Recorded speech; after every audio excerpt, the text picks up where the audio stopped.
The Bengali টিউশনে তোমাদের সকলকে স্বাগত। আমি শুভময়। আজ তোমাদের চিত্রা কাব্যগ্রন্থের অন্তর্গত রাত্রে ও প্রভাতে এই কবিতাটির সামান্য আলোচনা করব। আলোচনাটি খুবই সংক্ষিপ্ত হবে, তো চলো তাহলে শুরু করা যাক। সোনার তরীর পরবর্তী কাব্য হলো চিত্রা।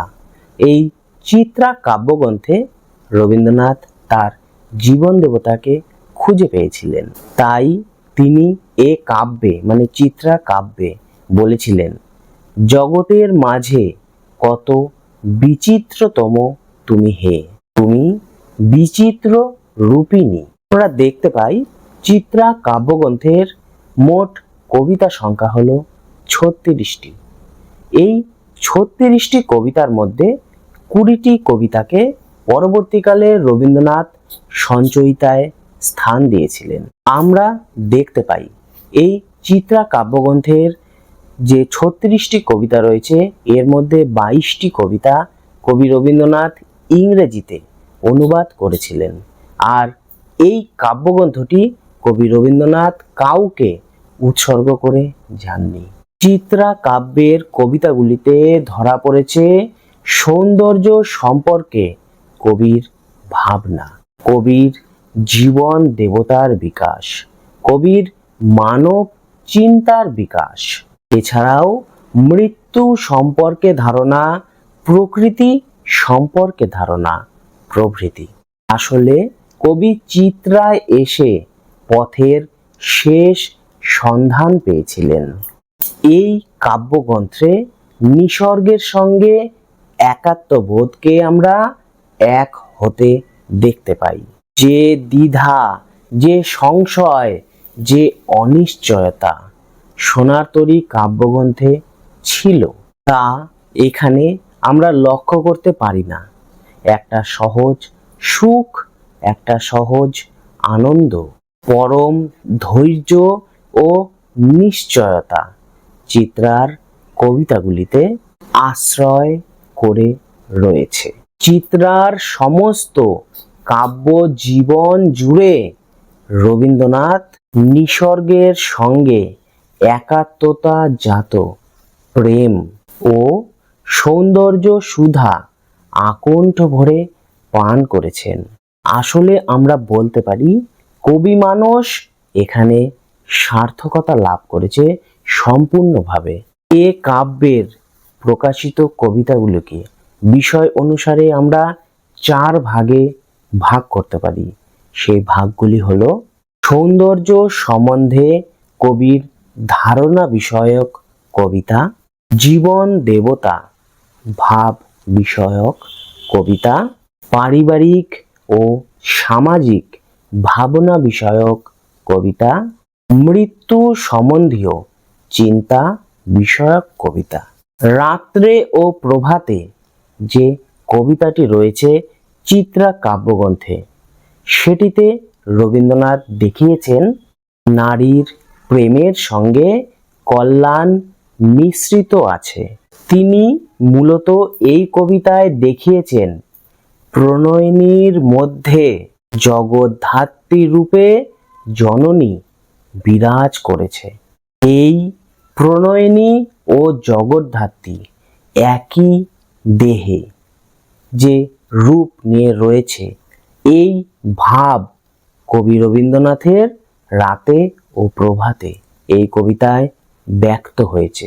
নারীর এই কল্যাণ মূর্তি চিরদিনই কবিকে আকর্ষণ করেছিল।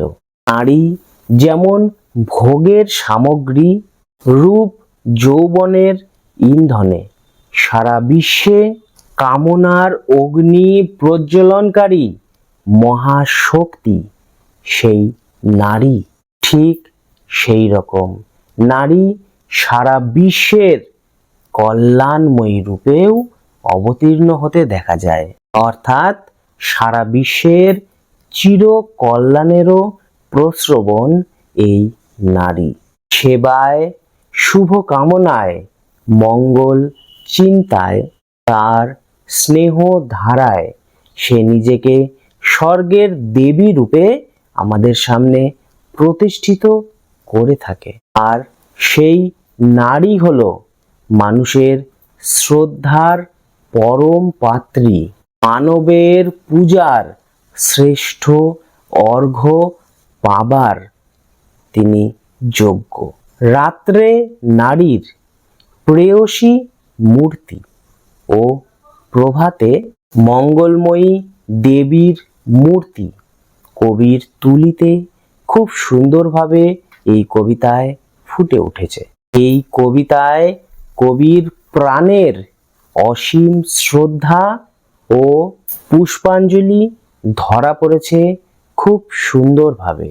তাই তিনি এই কবিতায় বলেছেন, রাতে প্রেয়সীর রূপ ধরি তুমি এসেছো প্রাণেশ্বরী, রাতে কখন দেবী বেশে তুমি সম্মুখে উদিলে হেসে, আমি সভ্রম ভরে রয়েছি দাঁড়ায়ে, দূরে অবনত শিরে আজি নির্মল বায় শান্ত উষায় নির্জন নদী তীরে। আমি আগেও বলেছি, আবার বলছি, দেখো কবি এই রাতে ও প্রভাতে এই কবিতাটির মধ্যে কবি নারীর দুইটি রূপকে লক্ষ্য করেছিলেন। এই কবিতায় তিনি নারীর দুইটি ভাবকে লক্ষ্য করেছিলেন। এক ভাবে তিনি প্রেয়সী বা ভোগের পাত্রী, আবার অন্য ভাগে সে কল্যাণী বা সভ্রমের পাত্রী, যিনি প্রেয়সী। তিনি তো আবার সন্তানের জননী, তিনি সেবিকা, তিনি তো পীড়িতের শুশ্রূষাকারিণী, অতিথিদের তিনি বরণ করার যে মহীয়সী, দুঃখে সন্তান দায়িনী, সকলের মঙ্গল কামিনী, তিনি তো কল্যাণী। এই দুই ভাবের বিকাশকে কবি রবীন্দ্রনাথ রাতে ও প্রভাতে কবিতায় খুব সুন্দরভাবে ফুটিয়ে তুলেছেন। এই কবিতাটির অনুপম ছন্দ মাধুর্য ও শব্দ সংযোজন দক্ষতা কবিতাটিকে চমৎকারিত্ব প্রদান করেছে, একথা আমি বলতে পারি। দেখো, এ পর্যন্তই ছিল রাতে ও প্রভাতে যে কবিতাটি চিত্রা কাব্যগ্রন্থের অন্তর্গত, সেটির ভীষণ সংক্ষিপ্ত আলোচনা। আশা করি তোমরা হয়তো একটু হলেও উপকৃত হবে। তো পরবর্তীকালে আরেকটি কবিতা রয়েছে তোমাদের, যেটি চিত্রা কাব্যগ্রন্থের অন্তর্গত, সেটি নিয়ে আলোচনা করব খুব তাড়াতাড়ি। তাহলে আজকে এ পর্যন্তই, দেখা হবে খুব তাড়াতাড়ি। রাত্রে ও প্রভাতে কবিতাটি কত সালে রচিত হয়? অপশনগুলি হলো ফাল্গুন 1303, ফাল্গুন 1302, ফাল্গুন 1301।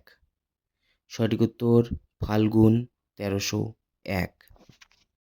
রাত্রে ও প্রভাতে কবিতাটি কত স্তবকে বিভক্ত? অপশনগুলি হলো 2টি স্তবকে, 3টি স্তবকে, 4টি স্তবকে। সঠিক উত্তর 4টি স্তবকে।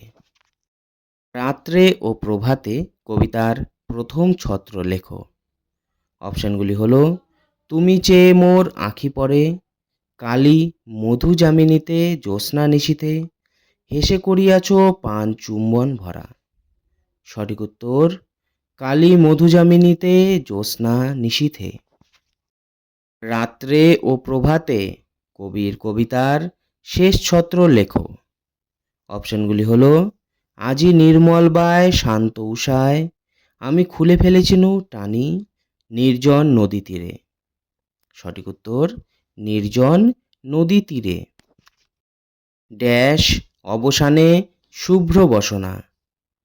অপশনগুলি হলো ম্লান, অম্লান, উজ্জ্বল। সঠিক উত্তর ম্লান। মধু যামিনীতে জ্যোৎস্না নিশীথে অংশটি কবিতায় যতবার ব্যবহৃত হয়েছে? অপশনগুলি হলো 3 বার, 4 বার, 5 বার। সঠিক উত্তর 3 বার। ভাবে নিমিলিত ড্যাশ যুগল নয়ন। অপশনগুলি হলো তব, মুদিত, তবে। সঠিক উত্তর তব। ড্যাশ সম্মুখে উদিলে হেসে। অপশনগুলি হলো তুমি, তোমার, তোমাদের। সঠিক উত্তর তুমি।